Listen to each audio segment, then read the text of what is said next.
Bonsoir mes amis, comment allez-vous? J'espère que vous êtes en bonne santé. أهلا وسهلا بيكم وأخباركم إيه؟ يا رب تكونوا بألف خير. Donc ce soir أنا جايبة لكم فيديو spécialement خاص ب TCF. Donc خاص بال TCF وسيرتو خاص كمان بالpreuve d'expression écrite. طبعا احنا عارفين ان الاكزام بينقسم 4 épreuves. خدت النهارده من ال 4 واحد اللي هو l'épreuve d'expression écrite. يا رب طبعا اللي لسه ملتحق بينا جديد في القناه يسجل اشتراكه في القناه وما ينساش اللايك والشير للقناه ودوس على الجرس عشان يوصلك كل فيديو بحطه في القناه سواء خاص بالتي سي اف او تي او اف او ديرف. دونك زي ما قلنا ان احنا هنتكلم على ازاي هكتب الاكسبرسيون كريت بطريقه وصيغه صحيحه واقل اخطاء طبعا، وهنتعرف على المواضيع اللي بتيجي. دونك اول شيء الاكسبرسيون كريت هو مدته 60 مينوت، ساعه اكزاكتومون. الساعه دي لازم اكتب فيها لي 3 تاش، تاش 1 تاش 2 وتاش 3. كل تاش بتحدد لي نيفو معين. دونك زي ما قلنا مدته ساعة فقط. لازم ناخد بالنا ونتدرب كويس جدا على ازاي اكسب وقت، عشان في ناس ما بيكفيهاش الوقت وما بتقدرش تكتب تاش 3. طبعا للتاش هي كل تاش من اللي تاش 3 ليها عدد كلمات معين، فكمان نتعود واحنا بنتدرب اي سوجي بنكتبه لازم ان احنا نحسب كلماتنا، نتعود ان احنا نحسب صح. ازاي نحسب؟ يعني باغ اكزومبل هنا بيقول لي مثلا هديكم مثال. نبص هنا هعمل بس الماوس. دكور عندي هنا c'est-à-dire دي كلمة واحدة لأنها اكسبرسيون، هي اكسبرسيون ما ينفعش احسبها سو كلمة واي كلمة ودير كلمة، نو هي كلمة واحدة فقط c'est-à-dire لأنها اكسبرسيون كومبوزي. عندي à la plage هنا 3 مو لأن بريبوزيسيون ولا ارتيكل بلاج كلمة، فهنا هحسب 3 مو 3 كلمات. كلمة je n'aime pas ça، je n'aime pas ça طبعا جو كلمة، نو با كلمة، ام كلمة وسا كلمة، فدونك ادتني 4 مو وهكذا. يعني ناخد بالنا واحنا بنحسب انه طبعا مهم جدا لينا ان احنا نعرف ازاي نحسب كلمات، لانه لو انا كتبت اقل من المطلوب هنقص، ولو كتبت ازيد من المطلوب برضو هنقص في الدرجات. دونك نيجي نتعرف على لي تاش. دونك بالنسبة للتاش 1 ايه المفروض اكون عارفه او ايه المطلوب مني عشان اعرف اعمل صيغة موضوع في تاش 1 بكتب عليه. طيب اول حاجة لازم تكون عندك كاباسيتي لايه؟ اول شيء décrire une personne un lieu ou une situation، ازاي تصف شخص او مكان او situation او حدث حصل او شيء، هي قصة الديكرير الوصف. تاني شيء exprimer simplement des goûts، ازاي ان احنا نعبر عن الجو بتاعنا. répondre à une invitation، طبعا ده بيجي كتير جدا ان احنا نجاوب على invitation سواء كان بالاكسبت او بالريفيوز. طبعا لو قلت ريفيوز دايما بيقول لك ادي دي اكسبليكاسيون او ريزون اللي خلاك انك تعمل ريفيوز. raconter un événement ان احنا نحكي حدث حصل. formuler des projets de loisirs ou d'études à très court terme، ان احنا نتكلم عن بروجي بنعملها سواء كان دراسي او الوزير، يعني مثلا بعمل سبور او بعمل كلكو انسترومون ميوزيكال، اي الوزير بالنسبه لنا. utiliser le temps، لازم نعرف طبعا نعرف نتصرف في الازمنه présent futur simple passé composé، ده اهم افعال لازم ازمنه لازم نكون عارفينها. utiliser certains adjectifs qualificatifs، نستخدم بعض من الادجكتيف الصفات. conjuguer correctement certains verbes réguliers، نعرف نصرف طبعا le verbe premier groupe و les verbes طبعا troisième groupe و deuxième groupe. utiliser certains adjectifs qualificatifs ou adverbes كمان. faire des phrases simples et très courtes ou complexes، يعني مثلا ou je crois comme ça. يعني لازم الاول تشوفوا هل انتوا عارفين تعملوا الحاجات دي عندكم، يبقى انتوا هتقدروا تكتبوا في التاش 1. طيب عدد الكلمات المطلوب في التاش 1 هم 60 مو، بدءا من 60 مو ل 120 مو، لا اقل ولا اكتر يا جماعه. بس نصيحه من بروف، بلاش نزود كتير. هي مش القصد انه لازم اكتب 120 عشان احصل على الدرجه، نون بلو. بالعكس، انا لو كتبت 65 يبقى كويس جدا، عشان كل ما اكتب اقل كل ما اخطائي تقل. فدي اول نصيحه خدوها مني. فدونك 65 حلو جدا، سي بون، خلاص جاوبت على السؤال تمام. يبقى كده مش هخطأ اكتر، كل ما اكتب اكتر كل ما اخطأ اكتر كل ما درجاتي تقل اكتر. دونك ايه اللي بيطرح في التاش 1؟ بيجيني ان ميساج، ريداكسيون دان ميساج افيك او سون دوكيمون. طبعا بيجي سون دوكيمون، ما بيدينيش حاجه استعين بيها. ازاي ابعت ميساج او كوريال لكذا ديستيناتير، لشخص معين. dans les situations تي précisées dans la consigne pour décrire raconter، اني بحكي له عن حاجه او بشرح له عن حاجه حصله لي شخصيا.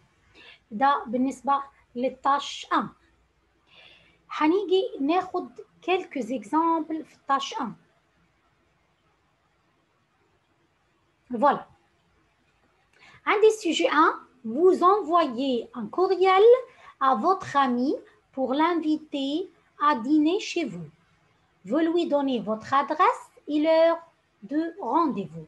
طبعا هو يفضل يا جماعة انكم تعملوا كده كاييه، وتكونوا مجهزين نفسكم انكم تكتبوا بصيغة صحيحة وحد يصحح لكم.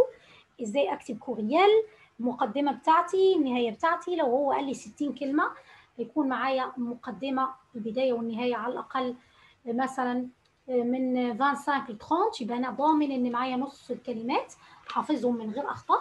وبعدين كمان هي بالنسبة لإكسبرسيون كريت هي مواضيع تكرر يا جماعة، يعني ممكن أقدر أعرفها كلها. يعني أنا عندي هنا موضوع انفيتي، انفيتاسيون، زي أعمل انفيتي لكلكان، بعزم عليه على أي شيء. أديني بتتغير معايا، بتعزم عليه على أي حاجة. بس صيغة انك تعمل انفيتاسيون يعني باغ اكزومبل، طبعا بعد ما بتيجي الكوريال شير امي سافا تو فا بيان كوم سا بلا بلا بلا اللي بنقولها في البدايه. يا بري هقول جو تانفيت، او ممكن اقول جو تيكري سو كوريال بور تانفيتي، وحسب هو كاتب لك ايه. مثلا هنا بور تانفيتي ا ديني شي موا، عشان هو قال شي فو، شي موا. وطبعا هديله الادريس بتاعي، وهديله الساعه بتاع الرونديفو. وتو سامبلومون كل ما اكتب اقل كل ما يكون احسن. عايزين تكتبوا البروجرام هتعملوا ايه في البروجرام، داكور. سينون ايوا الكلام يا دوب تكتبوه هيكفي 60 65 كلمه. Sujet 2. عندي vous envoyez un courriel à votre médecin pour annuler votre prochain rendez-vous. Vous lui donnez la raison et vous présentez vos excuses. هذه زي بتكتب كوريال اكسكيوز. ممكن يكون الميدسان، ممكن يكون فورمال او يكون فاميليي عادي. برضو دربوا نفسكم على صيغه ازاي تعمل اكسكيوز لشيء معين، اكسكيوز لرساله جاتك. داكوغ. ده تاني شيء. دونك زي ما قلنا هنا صيغه الاكسكيوز زي اعتذر. طبعا عشان اعتذر الاول لازم لو اقدم هو ايه السبب اللي انا خلاني اعتذر. فدونك برضو هكتب صيغه الفورمال، الصيغه اللي بخاطب بيها حد فورمال مش امي كبدايه. وبعدين هعتذر je suis vraiment désolée، او je m'excuse، او excusez-moi je peux pas venir، وادي بقى pourquoi، ايه السبب اللي خلاني ما اجيش. sujet 3 عندي vous ne pouvez pas aller au bureau.